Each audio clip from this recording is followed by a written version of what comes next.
Hello साथियों, कैसे हैं आप। मैं हूं आपका मित्र एडवोकेट अशोक चतुर्वेदी।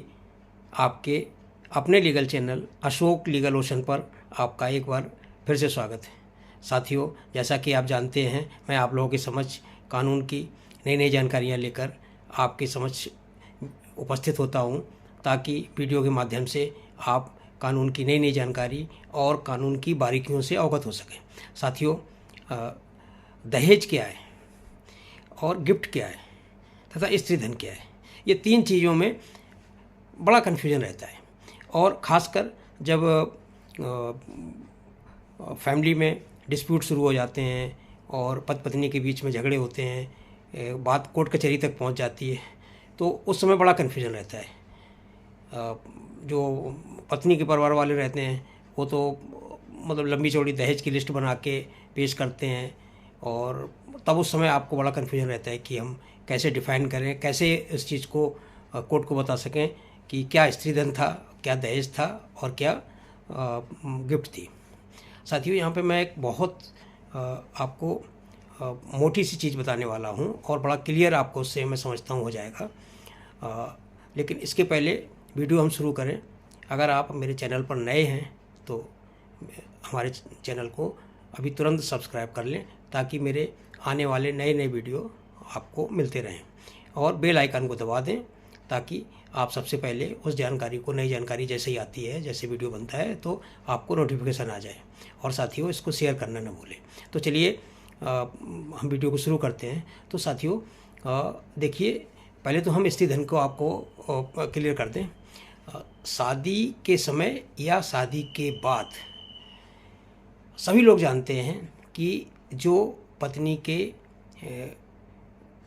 मायके से, यानी पिता के घर से जो भी पत्नी को चीज़ें दी जाती हैं, पत्नी के यूज की रहती हैं, वो चीज़ें स्त्री धन की कैटेगरी में आती हैं और स्त्री धन कहलाती हैं। लेकिन लोग ये भूल जाते हैं कि शादी के बाद पति के द्वारा भी, या पति के परिवार के द्वारा ज्वेलरी या कोई कीमती और सामान जो पत्नी को दिया जाता है, वो भी स्त्री धन में आता है।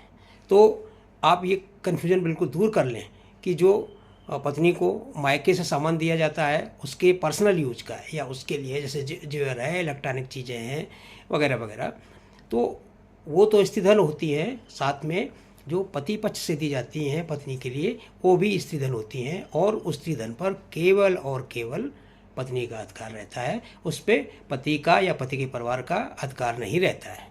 अगर पति उस चीज़ का दुरुपयोग करता है और उस जो पत्नी का स्त्री धन है उसको पत्नी के मांगने पर नहीं लौटाता है, तो ये एक आपराधिक मामला है, और आईपीसी की धारा 406 में इसको बताया गया है, और एक ये अपराध है, नॉन बेलेबल ऑफेंस है, जिसमें कि 3 साल की सज़ा है स्त्री धन न देने पर। तो आईपीसी की धारा 406 में ये अपराध डिफाइन किया गया है। तो ये तो बात हो गई स्त्री धन की। अब गिफ्ट क्या है। गिफ्ट एक पति के लिए पत्नी के परिवार से शादी के समय जो भी पति को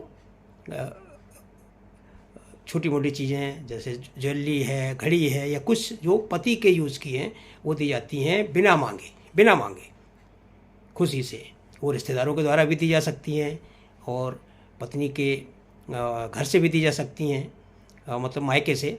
तो वो सब गिफ्ट की कैटेगरी में आएंगी।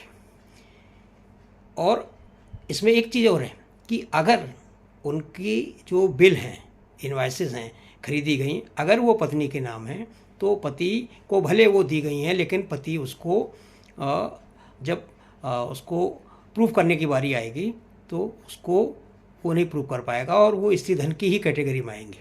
उदाहरण के लिए, शादी के समय बिना मांगे पत्नी के पिता ने एक कार गिफ्ट की, और उस कार में जो कार का ऑनरशिप है, रजिस्ट्रेशन है, कार का बिल है, वो पत्नी के नाम है। भले उसको पति यूज़ कर रहा है, पति को दी गई है, लेकिन वो स्त्री धन है। क्यों? क्योंकि वो पत्नी के नाम है और पत्नी को दी गई है। वो पति को गिफ्ट नहीं कहलाएगी। तो बहुत छोटा छोटा ये मामूली डिफरेंस है। और दहेज तो लेना ना देना, दहेज निषेध अधिनियम 1961 में डिफाइन किया गया है।